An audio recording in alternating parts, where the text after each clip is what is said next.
ओम श्री साईराम मु श्री कृष्णचंद्र शतपथी प्रिय दर्शक बंधु मो चैनल को आपण मैंने स्वागत जनाऊँगी। प्रिय दर्शक बंधु आज जाना साप्ताहिक राशिफल 19 जनवरी 2025 रु 25 जनवरी 2025 वर्षर साप्ताहिक राशिफल। यही राशिगुड़िक हेबे भाग्यवान। ग्रह गति जोगु साप्ताहिक राशिफल आकलन कराए। ग्रह मानकर गतिविधि जोगु आसन सप्ताह किसी राशि अत्यंत शुभ होगा जाउछा बेले अन्य राशिगुड़िक सावधान होगा आवश्यक। मेष राशि यही सप्ताह मेष राशि व्यक्ति मैंने किसी सतर्कता अवलंबन करूँ। स्वास्थ्य प्रति जत्न नियंतु। तुम पादरे आघात लगिपारे। आपणकर व्यवसाय भल हेबो। राजनीति क्षेत्र में आप बहुत भल हेबो। आपणकर पिलामानक स्वास्थ्य भल रहिबो। प्रेम जनित बहुत भल अच्छी। ए सप्ताह आप मिश्रित फल पाइबे। सबुज जिनिष दान करने बहुत भल। वृष राशि यही सप्ताह वृष राशि व्यक्ति मैंने सप्ताह प्रथम अवधि आपको किसी समस्यार सम्मुखीन होगा पड़पे। स्वास्थ्य आपण मध्यम धरण पिता पिला मानक स्वास्थ्य प्रति जत्न नियंतु। आपणकर शत्रु मान प्रति सतर्क रुहतु। आपण शेष सप्ताह बहुत भल व्यवसाय चाकरी क्षेत्र बहुत भल अच्छी।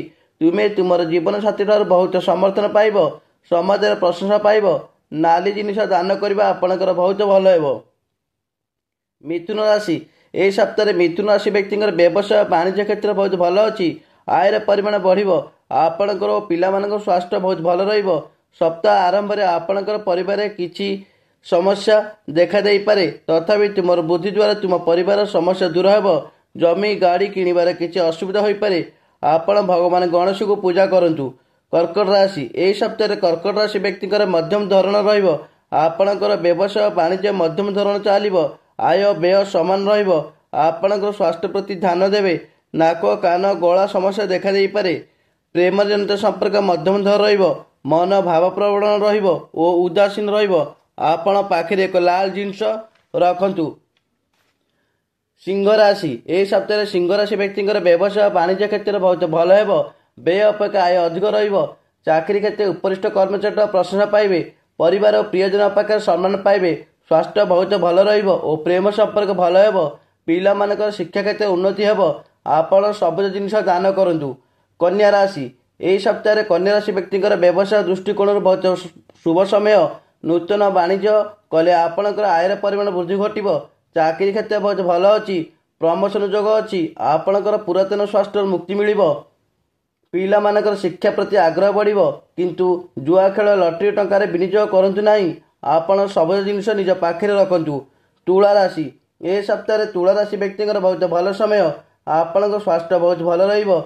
व्यवसाय चाकरी क्षेत्र उन्नति करिवे। किंतु सप्ताह आरंभ में अधिक खर्च मन को असुविधा पकाइबो। आपणक परिवार प्रेम संपर्क सुदृढ़ रहिबो। कहा सहित टंका कारोबार करंतु नाही। आपण शनिदेव मंदिर जाए प्रणाम पूजा करंतु। बीता राशि ए सप्ताह बीता राशि व्यक्ति व्यवसाय वाणिज्य भल हेबो। गुरुत्वपूर्ण खबर ग्रहण करिवे। आपणकर स्वास्थ्य प्रति ध्यान दियंतु। सप्ताह आरंभ में कोर्ट कचेरी मामला ठार दूर रुहतु। चाकरी क्षेत्र में देखि चाहि चलतु। आपण पितामाता पिला प्रति ध्यान दियंतु। शेष भाग्य आपण को अनुग्रह करिवो। आपण भगवान शिव को जलाभिषेक करंतु। धनु राशि ए सप्ताह धनुराशि व्यक्ति व्यवसाय वाणिज्य मध्यम धरण रहिबो। नूतन व्यवसाय आरंभ करंतु नाही। चाकरी क्षेत्र सतर्क रुहतु। स्वास्थ्य आपण मध्यम धरण रहिबो। पिला मानकर सतर्क रुहतु। स्वास्थ्य आपण मध्यम रहिबो। स्वास्थ्य प्रति ध्यान दियंतु। सप्ताह शेष आड़क आपणकर व्यवसाय वाणिज्य क्षेत्र भल रहिबो। आयर परिमाण वृद्धि हेबो ओ आपण भल खबर पाइबे। आपण भगवान गणेश को पूजा प्रणाम करंतु। मकर राशि यही सप्ताह मकर राशि व्यक्ति व्यवसाय वाणिज्य क्षेत्र बहुत भल हेबो। कोर्ट कचेरी विजय हेबे। आपण स्वास्थ्य बहुत भल रहिबो। प्रेम संपर्क मजबूत रहिबो। आयर परिमाण वृद्धि हेबो। परिवार पिलामानक स्वास्थ्य भल रहिबो। चाकरी क्षेत्र प्रशंसा मिलिबो ओ आपण को भल खबर मिलिबो। आपण माता काली को प्रणाम करंतु। कुंभ राशि ए सप्ताह कुंभ राशि व्यक्ति व्यवसाय वाणिज्य क्षेत्र आयर परिमाण वृद्धि हेबो। नूतन वाणिज्य लाभवान हेबे। स्वास्थ्य भल रहिबो। चाकरी प्रमोशन जोग रही। प्रेम और पिलांकर संपर्क सुदृढ़ रहिबो।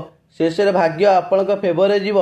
कोर्ट कचेरी विजय लाभ करेंगे और आपण पाखे सबुज जिनिष रखंतु। मीन राशि ए सप्ताह मीन राशि व्यक्ति व्यवसाय वाणिज्य मध्यम धरण रहिबो। आय व्यय समान रहिबो। आपण स्वास्थ्य मध्यम धरण रहिबो। आपण प्रेम संपर्क मध्यम धरण रहिबो। चाकरी क्षेत्र सतर्क रुहतु। घरे पिलामानक प्रति ध्यान दियंतु। आपण भगवान शिव पाखे जलाभिषेक करंतु। जय जगन्नाथ। प्रिय दर्शक बंधु जदि मो भिडटी आपण मानक भल लगुए तेबे भिडियो रे लाइक देबे कमेंट करेंगे और भिडियो को शेयर करदे आउ चैनल को सब्सक्राइब करने को भूलिए नहीं। जय जगन्नाथ।